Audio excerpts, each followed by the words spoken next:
All right, let us start settling down. So we're going to do our tiny piece of meditation.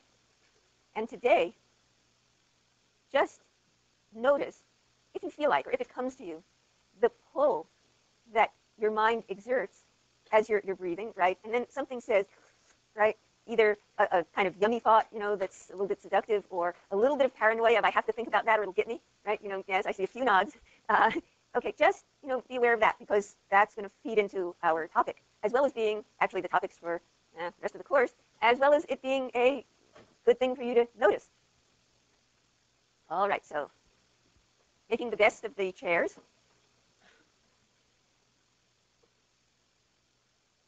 Body sitting in the chair, eyes closed,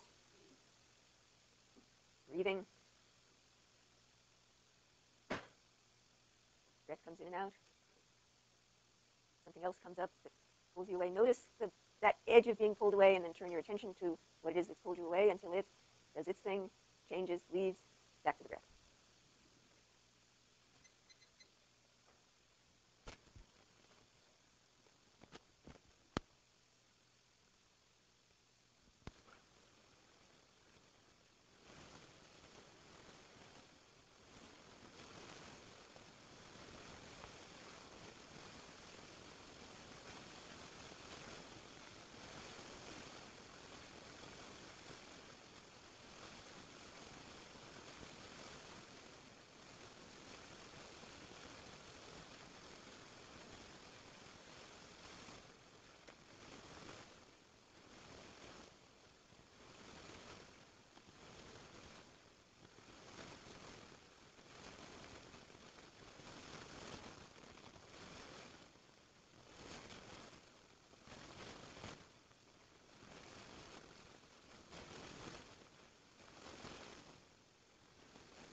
All right.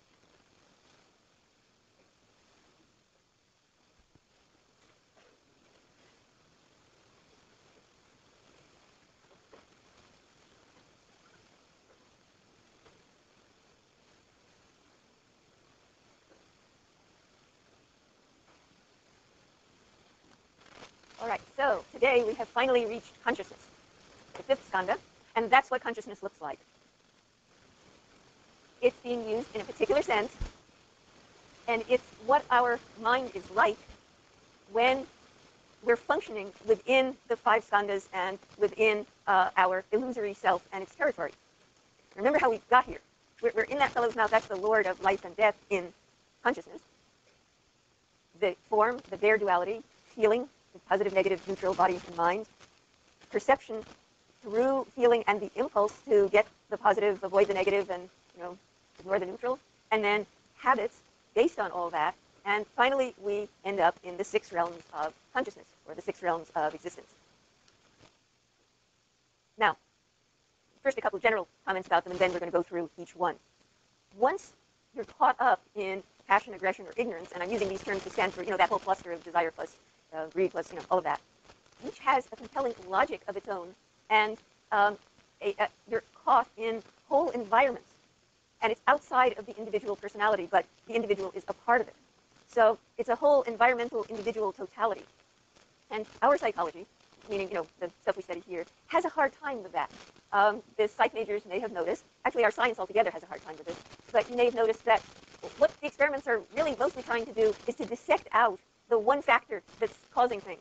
You're going to ask, well, do little children define the world or see objects in terms of their form or their function, right? And then you have experiments saying it's the form and it's the function. No, that's an artifact. No. Oh, you've got an artifact and build on it. When, look at a ball. Okay, form and function tend to go together.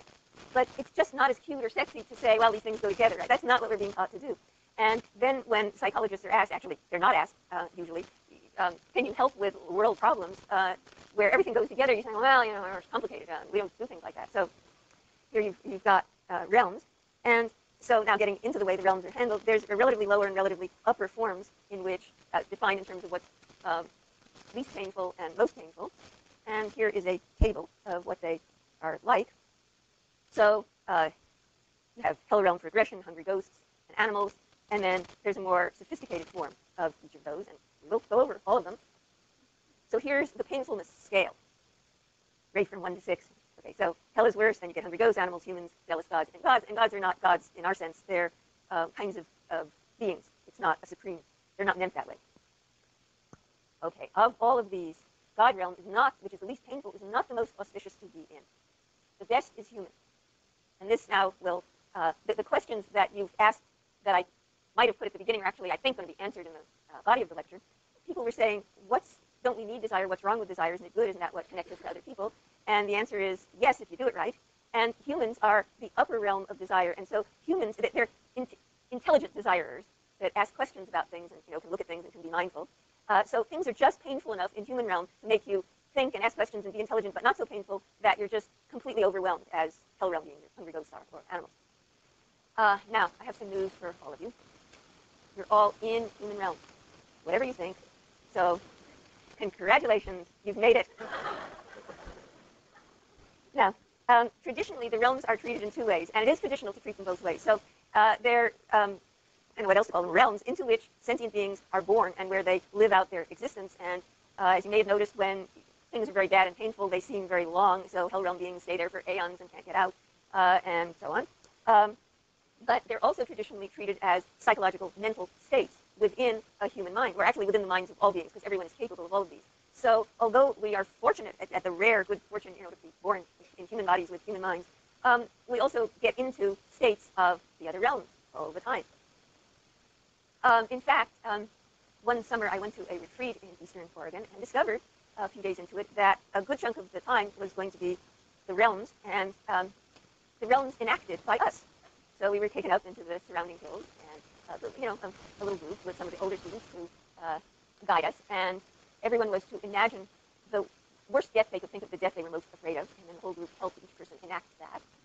And then we would have a day or a couple of days on each of the realms, and it was kind of like improv, except it was for each other rather than for an audience, and it was very interesting. So I may interject some of the things from that into descriptions of the realms. Two of the women there were absolute geniuses at role-playing different parts of it, and it was whatever it was. So we'll examine them in traditional order, starting with hell and ending with human. The reading on the realms that you have does not do it in that order. It starts with God realm and it works on down. The reason being that was published, or that the talk was given that was edited into the book, in the days of just coming off the 60s when everyone was kind of, floating around in various out of its states, or at least the people that were coming to meditation teachers were. And so it starts with, you guys are not in the best possible state. All right, so starting with hell realm. I like this guy. It captures something. Now, you get there, you get into any of the realms because you want it. Okay? That is, you habitually, remember those habits, really go for it, pursue this kind of total environment that is aggressive and angry and here I am and those are my enemies and so on. The iconography, there are hot hells and cold hells within the Buddhist system, and the hot hells, amazingly similar imagery and discussion about it to, well, not the cause and the end of it, but lurid descriptions of it that you get in regard to the Western hells. And you can, I think that's not because of culture contact, but because minds know something. We get into hellish states of mind, and they feel similar. So images of fire, flames, not just you're on fire, but it comes from the whole environment. Hot anger this is an example of a hot anger face, and flames, and demons with sharp objects that just, oh, it did not come out very well. Well, okay, it's blurry, but you've got these poor little naked figures, and they're being stabbed by other figures, and that guy's glowering at them. And they're also, at least in our retreat, because nobody was going to run hot pitchforks through anybody else. They would be food. And so a lot of insults, which they were amazingly good at figuring out on the basis of scarcely knowing me. But also cold hells. There's a frozen anger face, and ice, eons of this freezing isolation, cold sores forming on the body of this person in the state. And we get into those also where it's not even hot anger anymore. It's just really frozen, and not even going to attack or avoid anyone, just out of contact. Well, I'm going to spend a little longer on hell realms than each of the other realms, just because there's a lot of aggression around in the world today, and it's important. So we want to see how it works. That you get into it, you in this case meaning us, everybody, and can't get out of it, whether individuals or groups, nations. And also the principles involved in this are going to apply to the other realms also. That is the things that get people trapped. So this is everything from just an individual bad mood. You wake up and you say, oh, not this day. No, send it back, cook it some more. We'll try again tomorrow. To whole environments, wars, prisons, disasters. Okay, the arising of aggression. Now, you're driving along in your nice car that's functioning very well today, and looking around at the sun finally came out, and there are flowers, and you live in a very productive environment, and you stop at a stoplight, and so red light, and the red light changes, but there's a pedestrian walking across the street, and you're not going to run down the pedestrian, and there's a car behind you who doesn't see the pedestrian. It's a short pedestrian. See, I don't want to put you in one of those big subs. It's a child. It's a slow child. Tiny Tim is walking across the street, and the car behind you. What happens? Well, for most of us, something happens to the physiology in the mind. Can't you see him? And then if he does it again, really, you have definite opinions of that person. Now, in that case, it's not your fault. Suppose it is your fault. Okay, you're driving along, and you change lanes, and whoops, you realize you've cut off this other person. Thank heavens they were attentive enough that nothing horrible happened. You go, and then that other person tells you what he thinks of you. Pouring, yelling. Now note the change. There was a moment when, oh, look what I did. And were he to have discussed it with you, you might have apologized, and all would have been well. But what happens when you're attacked, even if you know it's your fault? Here comes the physiology, here comes the mind. Just notice the next time what happens. And then let's look at, from there, how it's going to build. Now, remember, this is all part of egolessness as far as Buddhism is concerned. So who yourself is and who this other person is and the relationship between you is very fluid and ever-changing. But when we're in